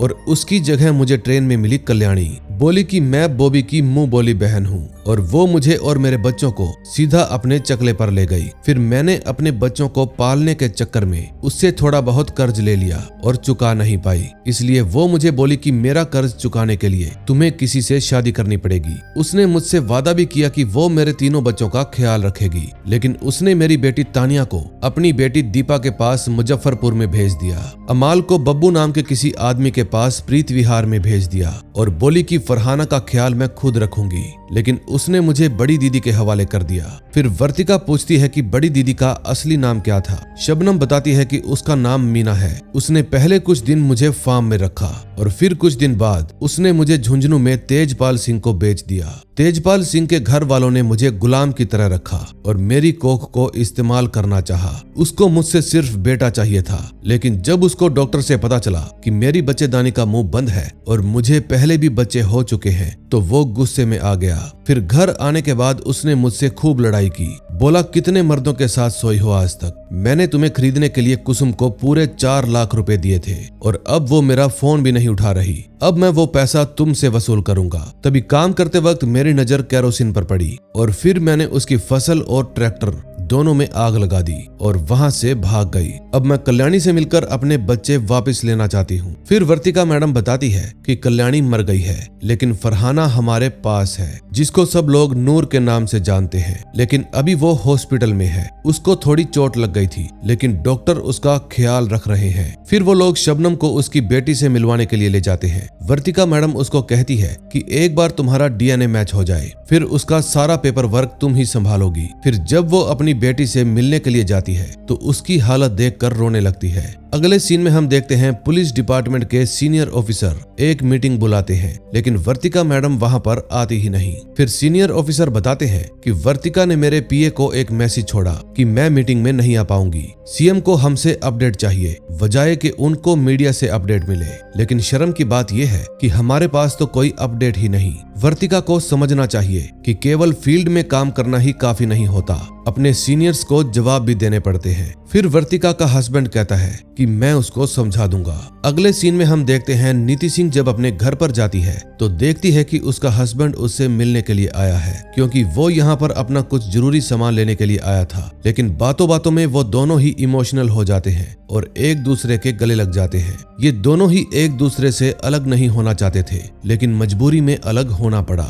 नीति सिंह के हस्बैंड को उससे टाइम चाहिए था और नीति सिंह के पास बिल्कुल भी टाइम नहीं था, क्योंकि उसका काम ही ऐसा था। दूसरी तरफ जब वर्तिका मैडम अपने घर पर जाती है तो देखती है कि उसके हस्बैंड उससे नाराज बैठे हैं। फिर पूछने पर वो बताती है कि मेरा वहां पर होना बहुत जरूरी था। फिर उसके हस्बैंड कहते हैं कि तुम्हें उन लोगों से भी मिलने की जरूरत थी जो तुम्हारे इस ऑपरेशन को सपोर्ट कर रहे हैं। तुम्हें एक अंतरराज्य केस सौंपा गया है जिस पर मीडिया की नजर है। अगर तुम वहां पर आने की तकलीफ करती तो शायद तुम्हें हम सब का और सपोर्ट और नए सोर्सेज मिलते। फिर वर्तिका कहती है कि मैं लड़कियों को ढूंढूं या फिर प्रोटोकॉल फॉलो करूं। फिर उसका हस्बैंड पूछता है कि तुम क्या सोचती हो? नीति सिंह और भूपेंद्र तुम्हारे बिना आज ये केस हैंडल नहीं कर पाते। ये तो उन दोनों ऑफिसर्स का अपमान है। एडिशनल कमिश्नर होने के नाते मुझे लगता है कि आज तुमने जिम्मेदारी से काम नहीं किया और पति होने के नाते मैं इन सब बातों से तंग आ चुका हूँ। फिर ये सब बातें सुनकर वर्तिका उदास हो जाती है। अगले सीन में हम देखते हैं नेक्स्ट डे कुसुम सूरत पहुंच जाती है और वहां जाकर गोडाउन की साफ सफाई करती है। सफाई करने के बाद वो अपना होलिया सुधारती है, क्योंकि दूसरों के सामने अच्छा भी तो दिखना है। तभी कुछ ही देर में विजय भी उन सभी लड़कियों को लेकर वहां पर पहुंच जाता है। फिर कुसुम उन सभी लड़कियों की गिनती करती है और उनको अंदर चलने के लिए कहती है। दूसरी तरफ वर्तिका मैडम के पास लंदन का फोन आता है और वो बताता है कि मुझे एक खबर पता चली है।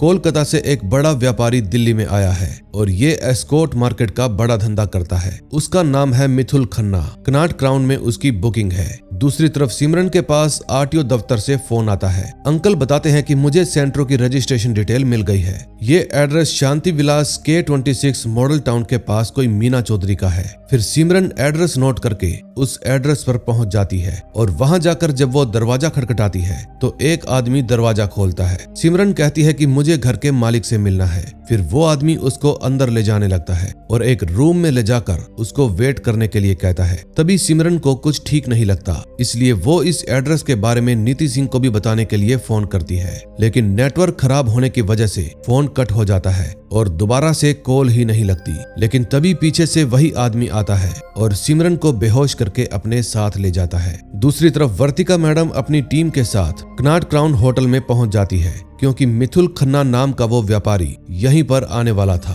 फिर रिसेप्शन से वर्तिका मैडम को उसके पासपोर्ट की कॉपी मिल जाती है और पता चलता है कि 9 बजे का उसका थाई रेस्टोरेंट में डिनर के लिए टेबल बुक है। फिर भूपेंद्र उसके रूम में चेक करने के लिए जाता है और वर्तिका मैडम ग्राउंड फ्लोर पर थाई रेस्टोरेंट में पहुंच जाती है। तभी अंदर जाते ही वो देखती है कि एक लेडी वहां पर बेहोश हो गई है और ये लेडी कोई और नहीं बल्कि मीना थी। फिर जैसे ही वर्तिका मैडम उसको उठाने की कोशिश करती है तो वो वर्तिका का चेहरा देखकर घबरा जाती है। अब नेक्स्ट एपिसोड में देखेंगे क्या होता है।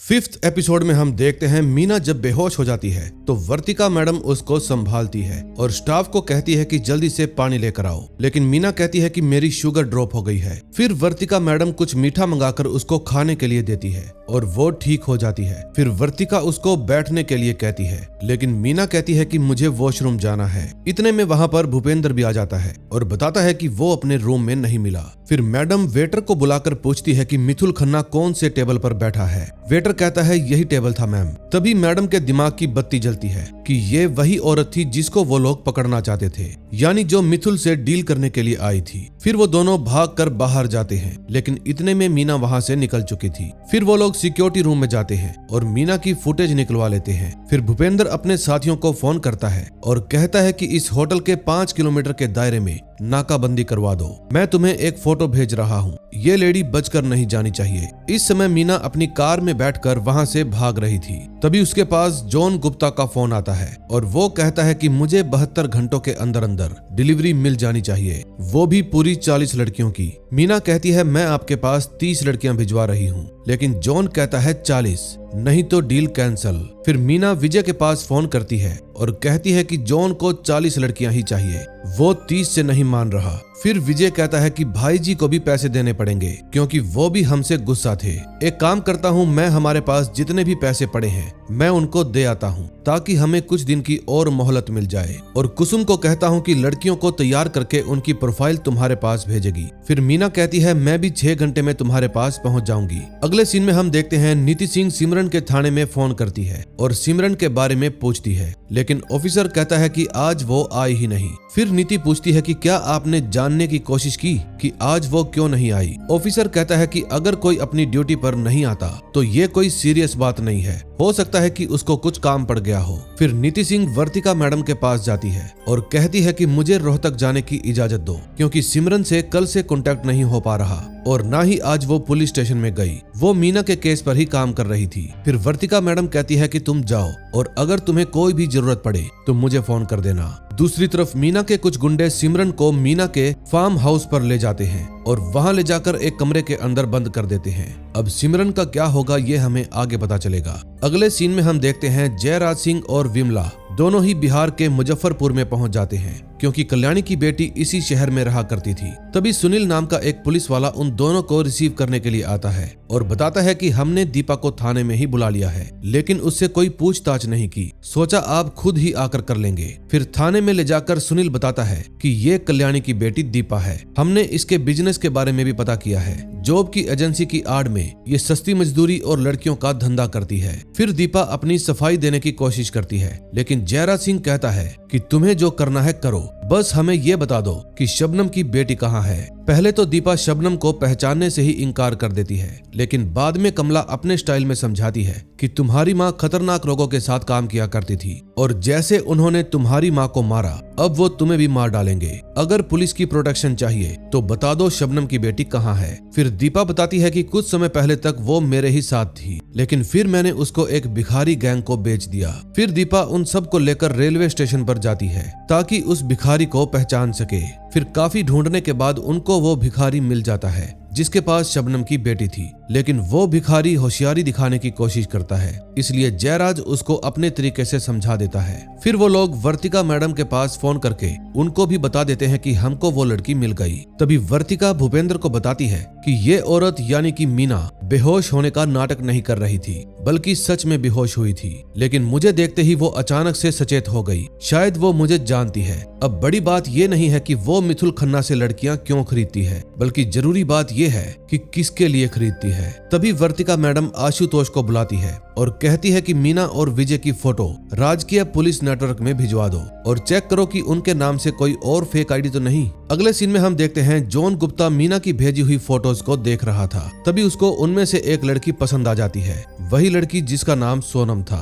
दूसरी तरफ कुसुम लड़कियों को बुली कर रही थी। तभी वहां पर मीना भी पहुंच जाती है। फिर उसको देखकर कुसुम साइड पर जाकर खड़ी हो जाती है। मीना पूछती है कि तुम में से सोनम कौन है। फिर कुसुम इशारा करके बताती है वो लड़की। फिर मीना उसको कहती है कि तुम्हारी नौकरी लग गई है, चलो कोई तुमसे बात करना चाहता है। फिर वो सोनम को साइड में ले जाकर थोड़ा सा तैयार करती है और उसका मेकअप करके उसकी बात जॉन गुप्ता से करवाती है। जॉन गुप्ता कहता है कि मैंने सुना है तुम पढ़ाई में बहुत ही होशियार हो, चलो अब अपने बाल बांध कर दिखाओ। फिर मीना के कहने पर वो अपने बाल बांधने लगती है। इस समय जॉन को ये लड़की बहुत ही पसंद आती है, इसलिए वो कहता है कि हम जल्दी ही मिलेंगे। सोनम को तो अभी भी पता नहीं चला था कि जॉन गुप्ता उसको क्यों मिलना चाहता है। तभी विजय वहां पर आता है और कहता है कि मुझे भाईजी के आदमी से मिलने जाना है, लेकिन मीना कहती है मैं भी तुम्हारे साथ चलूंगी। विजय कहता है चलो, लेकिन दिमाग ठंडा रखना। दूसरी तरफ सुधीर और एसएचओ सुभाष गुप्ता एक मोहल्ले में जाते हैं और वहां पर जाकर बच्चों को अमाल की फोटो दिखाकर पूछते हैं कि क्या तुम लोग इस लड़के को जानते हो। उनमें से एक लड़का बताता है कि ये उसी सामने वाले घर में रहता है। फिर वो दोनों सामने वाले घर में जाकर अमाल के बारे में पूछते हैं और बताते हैं कि हम दिल्ली पुलिस से आए हैं। फिर उस घर का मालिक बब्बू उनको अमाल से मिलवा देता है और वो लोग अमाल को अपने साथ पुलिस स्टेशन में ले जाते हैं। फिर सुधीर कहता है बेटा हम तुम्हें तुम्हारी मम्मी के पास लेकर जाने वाले हैं, लेकिन वो लड़का कहता है कि मैं अपने बब्बू पापा के पास ही रहूंगा क्योंकि वो मुझे बहुत प्यार करते हैं और अच्छा अच्छा खाना भी खिलाते हैं। मेरी मम्मी ने तो मुझे बेच दिया था, लेकिन मेरे बब्बू पापा अगर मुझे नहीं खरीदते तो मैं अब तक भूखा मर जाता। एक बच्चे के मुंह से ये जवाब सुनकर सब लोग हैरान रह जाते हैं। दरअसल गरीबी है ही ऐसी चीज जिसमें माँ बाप अपने बच्चों को और बच्चे अपने माँ बाप को छोड़ने के लिए भी तैयार हो जाते हैं। फिर वर्तिका मैडम बब्बू के पास जाती है। उनको देखकर बब्बू कहता है कि मैडम मैं अपने बच्चे से बहुत प्यार करता हूँ, प्लीज हम दोनों को छोड़ दो। लेकिन वर्तिका मैडम बिना कोई जवाब दिए वहां से चली जाती है। तभी कुछ देर बाद वो लोग तानिया और अमाल को लेकर उसकी माँ से मिलने के लिए जाते हैं। शबनम उन दोनों को मिलकर बहुत रोती है क्योंकि ये अपने बच्चों से मिलने के लिए काफी समय से तड़प रही थी। फिर वो पुलिस वालों के सामने हाथ जोड़ने लगती है। दूसरी तरफ विजय और मीना दोनों ही भाईजी के आदमी से मिलने के लिए सूरत शहर में जाते हैं और वहां जाकर उनको 1.5 करोड़ रुपया जमा करवा देते हैं। फिर वो आदमी कहता है कि 50 लाख अभी कम है, लेकिन मीना वादा करती है कि 50 लाख भी मैं जल्दी ही भिजवा दूंगी। फिर वो आदमी कहता है कि पैसे तो मैं आज ही लूंगा, लेकिन मीना कहती है ज्यादा कान पर चढ़कर मूतने की जरूरत नहीं, जहां 1.5 करोड़ रुपए दिए हैं 50 लाख भी आ जाएंगे। लेकिन वो आदमी तो ज्यादा ही गुस्सा दिखाने लगता है। फिर मीना अपने पर्स में से गन निकालती है और उसको ठोक देती है। अब इससे पहले कि वहां पर मौजूद उसके आदमी उन पर गोलियां चलाते, विजय उन दोनों को भी ठोक देता है। फिर विजय कहता है कि आपने काम बिगाड़ दिया, लेकिन मीना कहती है कि ये बावली बोझ ज्यादा ही सिर पर चढ़ रहा था, इसलिए सिर से उतारना जरूरी था। फिर वो दोनों सीना ठोक कर एकदम शान से वहां से चले जाते हैं। अगले सीन में हम देखते हैं नीति सिंह रोहतक के थाना में जाती है और बताती है कि सिमरन ने कल मेरे पास फोन किया था, लेकिन नेटवर्क इशू होने की वजह से हमारी बात नहीं हो पाई और तब से लेकर अब तक उसका फोन बंद आ रहा है। इंस्पेक्टर कहता है आप क्यों टेंशन ले रहे हो मैडम, वेट कर लो, वो जल्दी ही आ जाएगी। फिर नीति उसको डांटती है और कहती है कि दिल्ली से एक एसीपी खुद सिमरन को ढूंढने के लिए यहाँ पर आई है और आप लोग अब भी इस मैटर को सीरियस नहीं समझ रहे। अगर उसको कुछ हो गया तो सारी जिम्मेदारी आपकी होगी। फिर वो इंस्पेक्टर लाइन पर आ जाता है और नीति सिंह को सिमरन के डेस्क पर छोड़ आता है। फिर वहां जाकर नीति सिंह सिमरन के सारे सामान को चेक करती है, जिसमें उसको कुछ फोटोज नजर आती है। तभी वो देखती है कि एक फोटो में एक लड़की किसी घर के आगे खड़ी है और इस घर की छत पर सोलर पैनल लगे हैं, जो कि आम ही किसी घर के ऊपर नहीं लगे होते। फिर निधि इंस्पेक्टर राठी को बुलाने के लिए कहती है। दूसरी तरफ मीना और विजय दोनों वापिस आ जाते हैं। फिर विजय मीना को डांटता है कि हमें वहां पर चुपचाप से ये मैटर हैंडल करना था, लेकिन आपकी वजह से हम वहां पर 3 लाशें छोड़कर आए हैं। अब ये पुलिस मक्खियों की तरह पीछे पड़ जाएगी हमारे। लेकिन मीना कहती है कि बस 24 घंटे की बात है, इसके बाद सब कुछ नॉर्मल हो जाएगा। तभी आशुतोष वर्तिका मैडम के पास आता है और एक फुटेज दिखाते हुए कहता है कि सूरत पुलिस ने मीना और विजय को इस शॉप से बाहर जाते हुए देखा है। 3 हत्याएं करके भागे हैं ये लोग। ये न्यूज सुनकर वर्तिका मैडम चौंक जाती है और फिर बिना समय गवाए अपनी टीम के साथ सूरत के लिए निकल पड़ती है। वहां जाकर मैडम उसी ज्वेलरी शॉप में जाती है जहां पर मीना ने 3 आदमियों को मारा था। उस समय दुकान के अंदर उन तीनों डेड बॉडीज की छानबीन चल रही थी। तभी वहां पर मौजूद एक पुलिस वाला बताता है कि वो दोनों एक ब्लैक कलर की जीप में भागे हैं और उस जीप पर कोई नंबर प्लेट भी नहीं थी। फिर मैडम कहती है कि जल्दी से आसपास की दुकानों की फुटेज निकलवाओ, हमारे पास ज्यादा वक्त नहीं है क्योंकि वो यहाँ से भाग जाएंगे। दूसरी तरफ नीति सिंह रोहतक के लोकल पुलिस वालों को साथ लेकर उस फार्म हाउस के पास जाती है जिसकी उसके पास फोटो थी। वहां पर जाते ही पहरा दे रहे लोग पुलिस को देखकर भागने लगते हैं। फिर इंस्पेक्टर एक गुंडे की लात पर गोली मार देता है और उसको पकड़ लेता है। तभी निधि सिंह भी वहां पर बने घर के अंदर चेक करने के लिए जाती है। काफी छानबीन करने के बाद आखिरकार उसको सिमरन मिल जाती है जिसके हाथ पैर और मुंह बांधकर एक स्टोर के अंदर बंद कर रखा था। फिर निधि सिंह उस गुंडे के पास जाती है जिसको पकड़ा हुआ था और कहती है कि ऑन ड्यूटी एक पुलिस ऑफिसर को किडनैप करने के जुर्म में मैं तेरा एनकाउंटर कर दूं, मुझे मेडल भी मिल जाएगा। चल अब जल्दी से बता कि ये जगह किसकी है। फिर वो गुंडा बताता है कि मारी बड़ी जिज्जी की है, मैं तो बस यहाँ पर पहरेदारी करता हूँ। फिर नीति उसका फोन लेकर आशुतोष के पास फोन करती है और कहती है कि मैं इस नंबर से विजय को फोन करूंगी, तुम जल्दी से उसकी लोकेशन ट्रैक कर लेना। फिर वो उस गुंडे को विजय के पास फोन मिलाने को कहती है, लेकिन वो रिक्वेस्ट करता है प्लीज मैडम ऐसा मत करो वरना वो लोग मुझे मार डालेंगे। फिर सिमरन कहती है नहीं करोगे तो हम मार डालेंगे। फिर वो विजय के पास कॉल करता है और जैसे ही घबराई हुई आवाज में बात करता है विजय समझ जाता है कि कुछ गड़बड़ है। फिर वो फोन नीति छीन लेती है लेकिन दोनों ही तरफ से कोई भी बात नहीं करता। फिर विजय समझ जाता है कि दूसरी तरफ से पुलिस ने ही फोन मिलाया है, इसलिए वो फोन काटकर अपनी सिम तोड़ देता है। तभी नीति आशुतोष के पास फोन करके पूछती है कि क्या काम हुआ। आशुतोष कहता है कि लोकेशन मिल गई है, अभी भेजता हूँ। दूसरी तरफ विजय मीना के पास जाकर बताता है कि पुलिस को हमारे अड्डे के बारे में पता चल गया है, हमें जल्दी से यहाँ से निकलना होगा। फिर मीना कहती है कि तुम सभी लड़कियों को लेकर यहाँ से निकलो, पहुँचना कहाँ है मैं तुम्हें लोकेशन भेज दूंगी। फिर वो जल्दी से कुसुम और अपने आदमियों को ऑर्डर देता है कि इन सबको गाड़ी में बिठाओ। दूसरी तरफ नीति वर्तिका मैडम के पास फोन करके बताती है कि विजय की लोकेशन मिल गई है जो कि पलसाना गांव के पास की है, मैं आपको कोऑर्डिनेट्स भेज रही हूँ। फिर वो सभी पुलिस वाले पलसाना गांव के लिए निकल पड़ते हैं जो कि ज्यादा दूर नहीं था। उस समय मीना सभी लड़कियों को गाड़ी के अंदर बिठा रही थी। फिर वो विजय को कहती है कि तुम भी जल्दी से नीचे आ जाओ, लेकिन तभी विजय की नजर पुलिस की गाड़ियों पर पड़ती है और फिर वो मीना को कहता है कि पुलिस आ गई है, तुम जल्दी से निकलो, मैं अपने आप पहुंच जाऊंगा। फिर वो पुलिस की गाड़ियों पर गोलियां चलाने लगता है जिसके कारण पुलिस वहीं पर रुक जाती है। फिर मीना गाड़ी लेकर निकल जाती है और उनके जाते ही विजय भी भागने की कोशिश करता है। फिर भूपेंद्र और परेश दोनों उसका पीछा करते हैं। परेश सूरत पुलिस से ही था। तभी भूपेंद्र विजय पर गोली चला देता है और वो गोली उसके कंधे पर जाकर लगती है, लेकिन बावजूद इसके वो बचकर भाग जाता है, लेकिन उसका मोबाइल वहीं पर गिर जाता है। फिर परेश उसका फोन उठाकर अपनी जेब में डाल लेता है। उस समय वर्तिका मैडम जब गोडाउन के अंदर जाती है तो उनको वहां पर कुछ नहीं मिलता सवाए लड़कियों के कुछ सामान के। अब लास्ट एपिसोड में देखेंगे क्या होता है।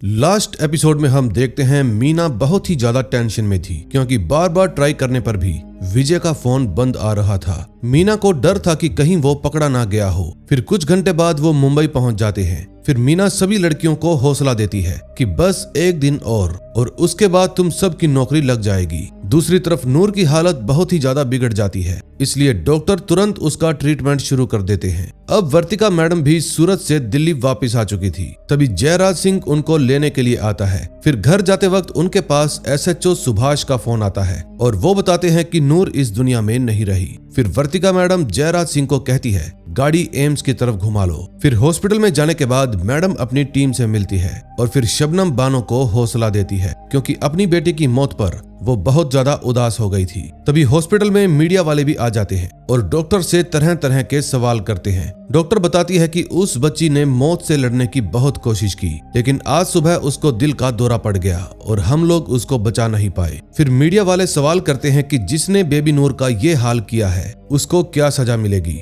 लेकिन डॉक्टर बिना कोई जवाब दिए वहां से चली जाती है। फिर वर्तिका मैडम उनको जवाब देती है कि बेबी नूर, उसकी माँ और वो लड़की जिसने उसकी ऐसी हालत की है। तीनों ही क्रिमिनल्स नहीं है, बल्कि उन सब का शोषण हुआ है। इसलिए हमारी जिम्मेदारी बनती है कि हम उन क्रिमिनल्स को पकड़ें जिनकी वजह से इन सब लड़कियों की जिंदगी बर्बाद हो गई। फिर जब वर्तिका मैडम ऑफिस में जाती है तो देखती है कि निधि रो रही है, क्योंकि वहां उसने नूर को अडॉप्ट करने के लिए एक लेटर लिखा हुआ था, बट उसका ये सपना अधूरा रह गया। फिर मैडम उसको हौसला देकर वहां से चली जाती है। अगले सीन में हम देखते हैं मीना सभी लड़कियों को अपना भाषण दे रही थी कि जल्दी ही तुम सबकी नौकरी लगने वाली है। लेकिन उस समय एक लड़की की तबीयत बहुत ज्यादा खराब हो जाती है और वो बहुत ही ज्यादा खांसने लगती है। इस बात पर मीना को गुस्सा आ जाता है और वो कपड़ा लेकर उस लड़की के मुंह में ठूस देती है और कहती है कि तुम खुद पर ही काबू नहीं रख पा रही तो मर्दों पर क्या खाक काबू रखोगी। फिर मीना को ऐसा करता हुआ देखकर सोनम मीना को मारने लगती है। फिर कुसुम उसको पकड़कर पीछे ले जाती है, लेकिन तभी सोनम कहती है कि आप कब से हम सभी को झूठी स्टोरी सुनाकर पागल बना रही हैं। फिर मीना कहती है इधर आ, तुझे सच्ची स्टोरी सुनाती हूँ। सच्ची स्टोरी ये है कि अगर मैं तुम्हें अपने पास नहीं बुलाती तो तुम सब लड़कियों की जिंदगी नरक से भी बुरी हो जाती। मैं तुम सबको आजादी दे रही हूँ, समझी? और तू लड़की अब से खासी तो मैं तुम्हारी चमड़ी उधेड़कर जूती बना दूंगी। दूसरी तरफ भूपेंद्र आशुतोष के पास जाता है और कहता है कि ये विजय का मोबाइल है, सूरत में कोई भी इसको खोल नहीं पाया, अब इसको खोलना तुम्हारी टेंशन है। इस समय विजय एक ट्रक के पीछे बैठकर मुंबई की तरफ जा रहा था और मुंबई पहुंचने से सिर्फ 30 किलोमीटर ही दूर था। तभी हम देखते हैं कि वर्तिका मैडम को उसके सीनियर इस केस की पूछताछ करने के लिए बुलाते हैं। फिर वर्तिका बताती है कि कुसुम और मीना लड़कियों को लेकर सूरत से भागी है। विजय जख्मी है और उसका फोन हमारी कस्टडी में है। फिर उसका सीनियर कहता है कि ये तो बुरी खबर है, वो लोग 3 मर्डर करके भागे हैं और ऊपर से उन्होंने पुलिस के साथ शूट आउट भी किया है। वो लड़कियां भी अभी तक उन्हीं लोगों के पास है। अगर तुम इस केस को हैंडल नहीं कर पा रही तो मैं ये केस सीबीआई को हैंड ओवर कर दूंगा। फिर वर्तिका कहती है कि उन लोगों की गैंग किस तरह से वर्क करती है ये हमें पता है। सीबीआई को ये सब समझने में 1 हफ्ता लग जाएगा और तब तक बहुत देर हो जाएगी, क्योंकि तब तक वो लड़कियां पता नहीं दुनिया के किस किस कोने में जा चुकी होंगी। फिर उसका सीनियर कहता है कि अब केवल तुम्हारा करियर ही नहीं बल्कि इस केस से जुड़े सभी ऑफिसर्स की रेपुटेशन भी दांव पर लगी है, इसलिए जल्दी से जल्दी उन लड़कियों को ढूंढो। अगले सीन में हम देखते हैं मीना अब की बार जब विजय के फोन पर कॉल करती है तो कॉल लग जाती है, लेकिन अनफॉर्चुनेटली आशुतोष उस समय अपने रूम में नहीं था। फिर जब वो उस रूम में आकर कॉल को ट्रैकिंग पर लगाता है, इतने में मीना फोन काट देती है, लेकिन फिर उसको शक हो जाता है, इसलिए वो अपनी सिम निकालकर तोड़ देती है और आशुतोष फोन ट्रैक नहीं कर पाता। इतने में वहां पर बैठी बीमार लड़की को उल्टी आने लगती है। फिर कुसुम कहती है कि यहाँ पर मत करना, जाओ बाहर जाकर करो। फिर सोनम उसको बाहर लेकर जाती है, लेकिन तभी उसकी नजर बाहर खड़े एक कंटेनर पर पड़ती है और वो इस कंटेनर को बड़े ही ध्यान से देखने लगती है। दूसरी तरफ मीना के पास जॉन गुप्ता का फोन आता है और वो कहता है कि मैंने सुना है तुम लोगों ने सूरत में 3 मर्डर कर दिए। बिजनेस बढ़ाने का मतलब ये नहीं है कि केयरलेस हो जाओ, मुझे कल तक डिलीवरी मिल जानी चाहिए। फिर मीना टेंशन में दोबारा से विजय के पास कॉल करती है, लेकिन अब की बार आशुतोष उस कॉल को ट्रैक कर लेता है। फिर वो वर्तिका मैडम के पास जाता है और बताता है कि मुंबई से कोई विजय को बार बार फोन कर रहा है, हो सकता है कि उसके साथी ही फोन कर रहे हों। फिर वर्तिका मैडम ये बात अपने सीनियर को बताती है और मुंबई जाने की परमिशन मांगती है। फिर परमिशन मिलते ही वर्तिका मुंबई के लिए निकल जाती है। दूसरी तरफ मीना कुसुम को कुछ टेबलेट्स देती है और कहती है कि लड़कियों को खिला दो। फिर कुसुम उन सभी लड़कियों को उठाकर कहती है जल्दी से सब लोग एक एक गोली खा लो ताकि तुम लोगों को अच्छी नींद आए और आराम मिले। फिर मीना अपने 2 आदमियों को भेजती है और कहती है कि एक एक करके उन सभी लड़कियों को कंटेनर में लेकर आओ। उस समय सोनम ये सब कुछ देख रही थी, क्योंकि उसने नींद की गोली खाई ही नहीं थी बल्कि थूक दी थी। तभी वो बीमार लड़की उठती है और कुसुम से पानी मांगती है। फिर कुसुम कहती है पानी तो अब कंटेनर में चला गया है, रुको मैं लेकर आती हूँ। फिर सोनम मौका देकर वहाँ से भाग जाती है, लेकिन मीना उसको भागते वक्त देख लेती है।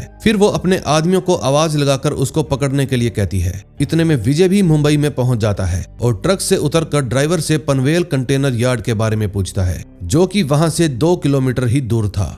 दूसरी तरफ मीना के आदमी उन लड़कियों को कंटेनर के अंदर डाल रहे थे और सोनम अभी भी उनके हाथ नहीं लगी थी, यानी कि वो बचकर निकल गई। फिर कुसुम बीमार लड़की को कहती है मुझे नहीं पता तू सच में बीमार है या एक्टिंग कर रही है, लेकिन अब तू जहाँ पर भी जाने वाली है वहाँ पर मुझसे भी बेरहम लोग मिलेंगे और तेरी इतनी कुटाई करेंगे तू सोच भी नहीं सकती।